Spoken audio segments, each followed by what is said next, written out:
So this video of Japanese multiplication has been going around for a little while, and even though I would be really surprised to learn that it had anything to do with actual Japanese people, it's interesting to look at how we can take a multiplication problem and turn it into a counting problem that we can solve visually.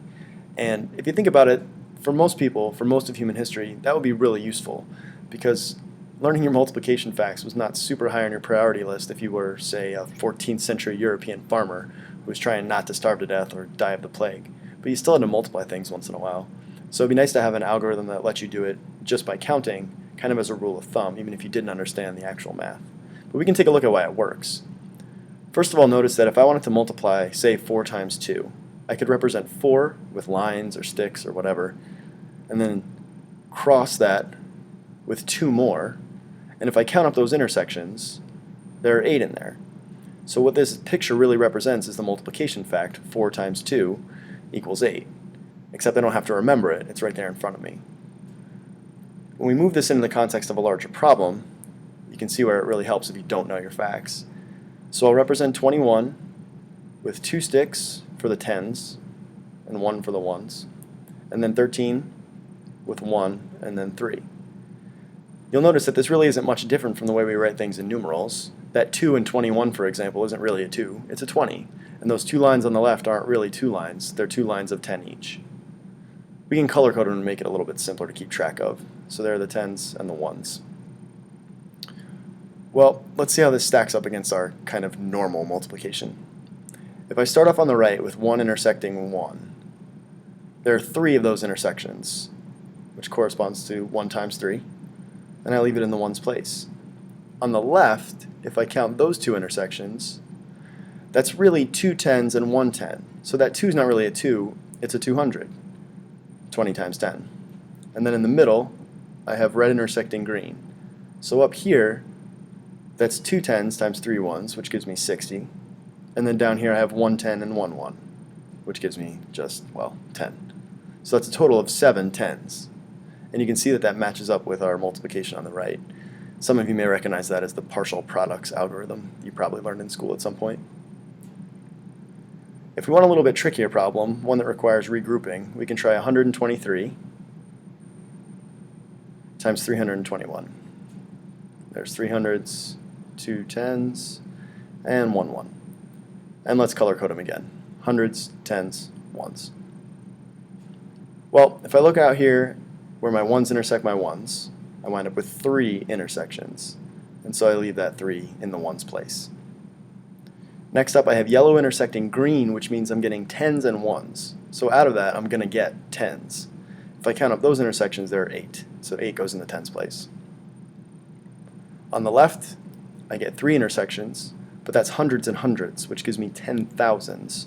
So 3 goes in the 10,000s place.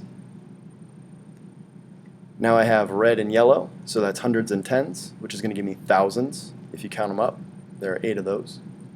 And in the middle, I either have red intersecting green, which is 1s and hundreds, or I have yellow intersecting yellow, which is 10s and 10s. Either way, that's the hundreds place. And if you count them up, you wind up with 14 hundreds. Now, just like in regular multiplication, that's a problem. I can't have 14 in the hundreds place, so that really is 1,400. So I take that 1 and I bump it over to the thousands place, and I wind up with 39,483, which happens to be the correct answer.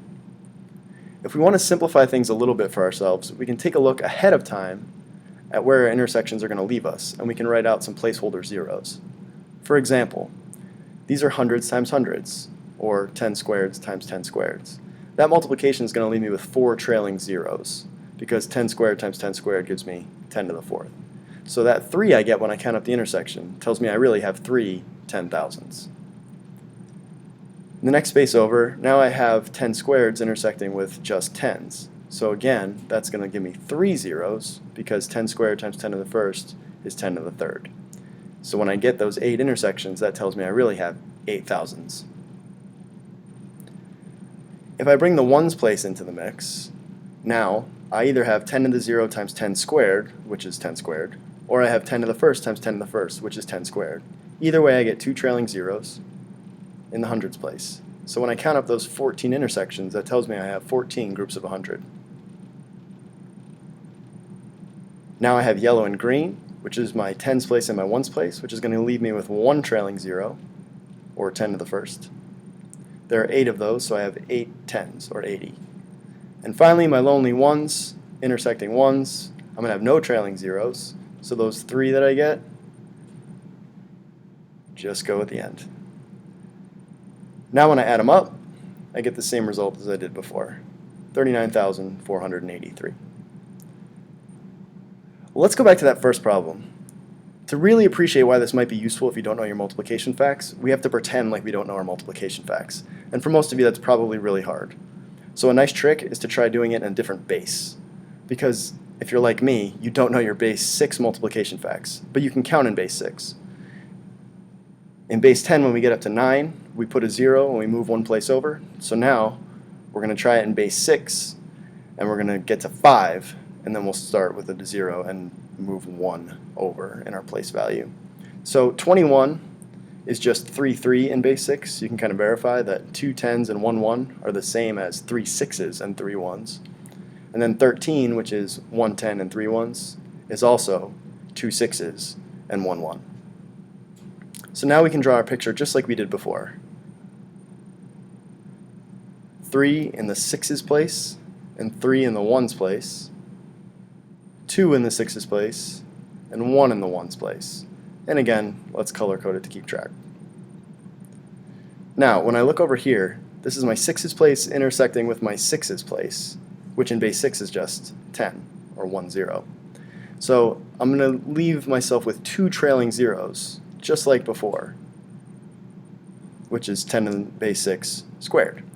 So now I count out my intersections, remembering that I'm counting in base 6. So that's 1, 2, 3, 4, 5, 1 0. So I have 1 0 groups of 10 squared. My middle intersection, now I'm bringing the ones place into play. So this is going to leave me with 1 trailing 0, or 10 to the first in base 6. And I count those again, remembering that I have to roll over at 5. So I have 1, 2, 3, 4, 5, 1 0, 1 1, 1 2, 1 3. So I have 1 3 groups of, let's say, 10s. My 1s I treat just like my 1s, and I have 3 of those. And when I add those up, you can see that I get 1,133, or really 1133 in base 6, which is true.